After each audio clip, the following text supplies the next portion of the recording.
पुणेरी pattern म्हणजे आपुलकीचा हात आणि विश्वासाची साथ. IT करिअरची खरी सुरुवात. त्यामुळे आमच्या चॅनलला आत्ताच सबस्क्राईब करा.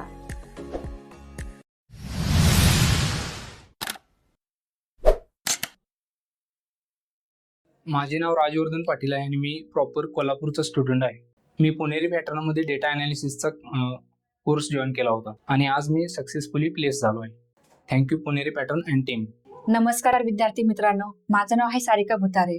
नेहमीप्रमाणेच यावेळी सुद्धा एक अशी सक्सेस स्टोरी आलेली आहे की ज्या सक्सेस स्टोरीने खरंच स्वतःहून एफर्ट टाकून आज त्यांचं प्लेसमेंट झालेलं आहे.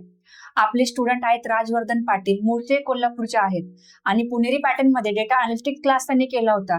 हा क्लास करून आज एका चांगल्या IT कंपनीत प्लेसमेंट झालेला आहे. विशेष करून MNCचा इंटरव्ह्यू क्रॅक केलाय. तर आज आपण जाणून घेणार आहेत राजवर्धन कडून की IT मध्ये येण्यासाठी खरंच किती वेळ लागतो, किती प्रिपरेशन करायला लागतं आणि काय लेवलचे इंटरव्ह्यू क्रॅक करायचे असतात. चला तर मग स्टोरीला स्टार्ट करूयात. पण त्याआधी जर पुणेरी पॅटर्नच्या युट्यूब चॅनलला जर सबस्क्राईब केलं नसेल तर नक्की करा. बेल आयकॉन वरती क्लिक करा म्हणजे अपकमिंग सक्सेस स्टोरी तुम्हाला बघायला मिळतील. चला तर मग सो राजवर्धन, आज कसं वाटतंय? खूप छान वाटते. सिरियसली? खूप चांगली गोष्ट आहे. मला सांगा, तुमचं इयर ऑफ पास आउट काय, एज्युकेशन काय?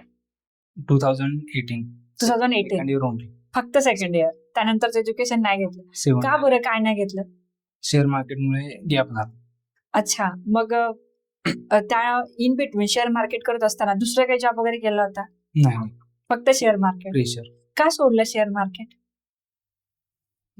Share market after 4 to 5 years I realized that it is better only for long term investment. अच्छा, म्हणजे शॉर्ट टर्म इन्व्हेस्टमेंटला कामाचं नाहीये. ओके, मला सांगा IT मध्ये येण्याचं मोटिवेशन कसं मिळालं? कारण क्लासेस तर खूप आहेत. पुणेरी पॅटर्नच का? कॉस्ट बघितलेला होता, बरं, त्यातून काहीतरी करू शकतो असे वाटले आणि ऍडमिशन घेतलं. ग्रेट. आई वडील काय करतात? वडील रिटायर्ड आहेत आणि आई होममेकर. अच्छा, ग्रेट. मला सांगा, कोल्हापूरमध्ये सुद्धा आणि पुण्यामध्ये सुद्धा खूप सगळे क्लासेस आहेत, म्हणजे इनफॅक्ट ट्रेडिंगचे पण आहे, ITचे पण आहे. मला जेन्युइनली सांगा, खरंच तुम्हाला किती वेळ लागला पहिला जॉब मिळवायला IT मध्ये? म्हणजे किती महिन्याचा वेळ लागला? 3 महिन्यामध्ये. 3 months, दॅट्स इट. आणि तुम्ही क्लास कसा केला होता? क्लासरूम मध्ये की ऑनलाईन? ऑफलाईन. ऑफलाईनला. मला सांगा, अशी काय गोष्ट आहे की जी तुम्हाला खूप नाही का महत्वाची वाटली आणि ती तुम्ही सिरियसली केली म्हणून आज प्लेसमेंट झालंय? म्हणजे पुणेरी पॅटर्न मध्ये HR राऊंड प्रिपरेशन असतं, प्लेसमेंटचे प्रिपरेशन असतात, माझे लेक्चर असतात, बरंच काही असं टेक्निकल सेशन असतात. मॅडमचा HR राऊंड आणि ग्रुप डिस्कशन आणि PD सेशनचा सर्वात जास्त फायदा. ग्रेट, खूप चांगली गोष्ट आहे. तर आपले जे HR राऊंड प्रिपरेशन असतात किंवा GD असतात, याच्यामध्ये कशी इम्प्रुव्हमेंट झाली? म्हणजे आता समजा डे 1 ऑफ द ऍडमिशन आपण जर बघितलं तर डे 1 ला साधारण खूप मुलं बोलत नाही किंवा कोल्हापुरी इंग्लिश बोलणं हा ट्रेंड आहे, ठीक आहे. 7 yearsच्या गॅप नंतर IT मध्ये येण्याचं तुम्हाला जे ड्रीम होतं किंवा आहे, याच्यामध्ये तुम्ही गिव्हअप का नाही केलं? म्हणजे बऱ्याच वेळा असं होतं ना की यार माझं काही होईल का नाही. बरेच मुलं क्लास तर जॉईन करतात पण त्याचा ट्रस्ट नसतो, ते सोडून देतात 2-4 दिवसात, 2-4 महिन्यात पण सोडून देतात. सो तुम्ही कसं कन्सिस्टंटली एफर्ट टाकले ते विचारायचं मला. मी मॅडमांचा पॉडकास्ट बघितला होता आणि त्यामध्ये मॅडमांचं एक वाक्य होतं की म्हणजे डिग्री मॅटर करत नाही, आणि तेच मला मोटिवेट झालं कारण माझी डिग्री इनकम्प्लीट होती आणि त्याच्यानंतर मी इथं ऍडमिशन घेतलं. ग्रेट, खूप चांगली गोष्ट आहे. सो मला सांगा की पुणेरी पॅटर्न मध्ये बरेच लोक काम करतात, मोठी टीम आहे, सगळ्यात बेस्ट काम कोणाचं वाटलं?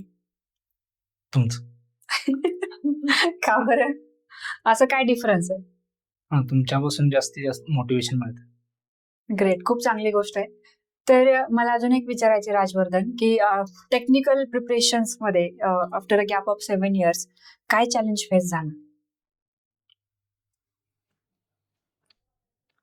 गॅपमुळे इंग्लिश स्पीकिंगचा थोडा प्रॉब्लेम होता आणि पण मॅडमच्या सेशनमध्ये कंटिन्युअसली अटेंड केल्यामुळे इंग्लिश स्पीकिंग थोडं फ्लुएंटली बनत गेलं.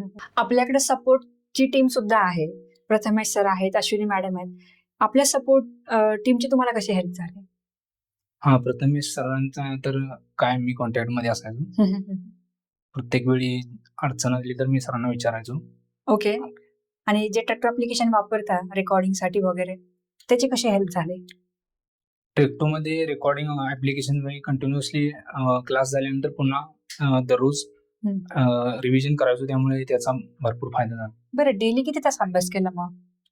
डेली म्हणजे मी फिक्स असे काही केले नाही, पण कंटिन्युअसली थोडं कसं काही करावं लागेल. बरं बरं, ओके. गोष्ट जर मोटिवेशनची आहे, तर मोटिवेशन घेत असताना तुम्ही माझे बरेच लेक्चर अटेंड केलेत. अशी काय गोष्ट आहे की जी तुम्हाला खूप मोटिवेट वाटली किंवा मोटिवेट केलं त्या गोष्टीने, किंवा एखादं वाक्य असं नेहमी असतं ना? सो राजवर्धन, माझं मोटिवेशन बघणारे तर खूप लोक आहेत, लाखो लोक फॉलो करतात, मिलियन मध्ये रील जातात, पण ते मोटिवेशन शेवटपर्यंत टिकवणारे फार कमी आहेत, बरोबर? सो तुमचं मोटिवेशन एंडिंग पर्यंत कसं टिकलं? मी कंटिन्युअसली मॅडमचे सेशन अटेंड करत होतो आणि प्रत्येक वेळी सेशन अटेंड केल्यानंतर उद्याचं सेशन अटेंड करण्याची प्रेरणाही मिळत होती आणि कंटिन्युअसली मी करत गेलो. ओके. जर तुम्हाला पुणेरी पॅटर्न रिकमेंड करायचा आहे लोकांना, तर तुमचा पहिला सल्ला काय असेल त्यांना? जॉईन करायच्या आधी तुम्ही हे करा, किंवा जॉईन केल्यानंतर तुम्ही ही गोष्ट करा. पुणेरी पॅटर्न कडून सपोर्ट मिळतोच, पण आपल्याला स्वतःलाही अभ्यास करावा लागतो. ओके. आणि राजवर्धन, आता आपल्या महाराष्ट्रामधले किंवा कोल्हापूरमधले असंख्य विद्यार्थी आहेत की ज्यांना आयटी जॉबची अत्यंत गरज आहे, पण काही कारणास्तव त्यांना पुणेरी पॅटर्न मध्ये नाही येत आहेत. सो अशा सगळ्या विद्यार्थ्यांना तुमचा काय संदेश असेल आज? पुणेरी पॅटर्न मधून आपल्याला टेक्निकल आणि पर्सनॅलिटी डेव्हलपमेंटचे सपोर्ट मिळतोच, पण आपण स्वतःही अभ्यास केला पाहिजे. आणि मार्केटमध्ये भरपूर ओपनिंग्स आहेत, त्यामुळे डिग्री मॅटर करत नाही. त्यामुळे स्किल तुम्ही डेव्हलप करत जा, प्लेसमेंट होऊन जाईल.